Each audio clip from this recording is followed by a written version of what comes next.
Car నుంచి receive చేసి ఇక్కడికి వచ్చి నన్ను అప్రిషియేట్ చేయడం అనేది ఆయన చెప్పినట్టు ఇది ముందు నన్ను అలా చూడలేదు. బట్ మంచి సినిమా చేసేటప్పుడు definitely I get calls from here. అందరూ కాల్ చేసి సినిమా గురించి మాట్లాడతారు, అప్రిషియేట్ చేస్తారు, అది నాకు తెలుసు. బట్ ఇలాంటి ఒక విషయం నాకు టోటల్ గా కొత్తగా అనిపిస్తుంది. ఫస్ట్ దానికి ఆ ప్రేమానికి ఫస్ట్ థ్యాంక్స్ అండి, ఎంత థ్యాంక్స్. అది సినిమాలో మనం ఏడిపించాము, దానికోసం నన్ను తీసుకొచ్చి ఇక్కడ కూర్చొని నన్ను ఏడిపిస్తున్నారు. ఎమోషనల్ అయ్యాను మీరు చెప్పారు.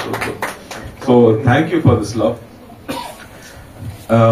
ఫస్ట్ నేను థ్యాంక్స్ చెప్పాలంటే కె విశ్వనాథ్ గారు, బాలచంద్ర గారు, కమలా హాసన్ గారు, దాసనారాయణ గారు, మహేంద్రన్ గారు, ఇలాంటి గొప్ప వాళ్ళు ఇలాంటి సినిమా మనకు చిన్నప్పుడే చూపించారు. దానివల్ల ఇలాంటి ఒక స్క్రిప్ట్ వచ్చేటప్పుడు నేను అది ఐడెంటిఫై చేసుకున్నాను. ఆ టేస్ట్ ని ఫస్ట్ మన లోపల పెట్టారు. దానివల్లే ఇలాంటి ఒక సినిమాని అక్సెప్ట్ చేయడం జరిగింది. అండ్ ఈ సినిమా నేను కథ ఒక నావెల్ గా రాసేది, ఇది సినిమా స్క్రీన్ ప్లే కాదు. అందుకే ఇంటర్వెల్ బ్యాంగ్ లేదు, క్లైమాక్స్ లేదు. సో ఒక నావెల్ గా రాశారు కాబట్టి it had a very new feeling. ఆ ఫీలింగ్ ని ప్రజలు కూడా ఇవ్వాలని నా అనుమానం. బట్ నేను ఫస్ట్ అడిగేది ఇలాంటి సినిమా చూసారా అని అడిగాను. ఇతను ఖైదీ అప్పుడు కూడా అడిగాను, రే దీనిలో సాంగ్స్ లేదు, హీరోయినే లేదు, చూస్తారా అని అడిగాను. అనే తప్పకుండా చూస్తారన్నారు. And so that became a big hit. So I felt very confident that ఎలాంటి కొత్త సినిమాలు తీసుకొస్తే ప్రజలు ఆదరిస్తారని నాకు నమ్మకం వచ్చింది.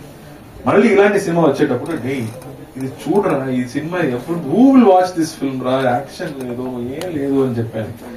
యూ ట్రై అని చెప్పాడు.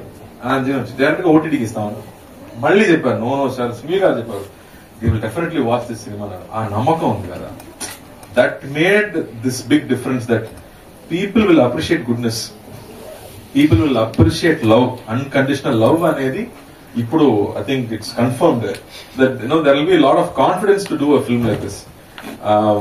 నాకు మై ఫ్రెండ్స్, ఫాదర్స్ ఫ్రెండ్ అని కాల్ చేసేటప్పుడు ఏదో పాత సినిమాలో ఉందిరా, ఇలాంటి ఎమోషన్స్ ఇప్పుడు లేదురా, జీవితంలో లేదు, బట్ మళ్ళీ బ్రాట్ ఇట్ బ్యాక్ అని చెప్పేటప్పుడు ఐ ఫెల్ట్ సో హ్యాపీ.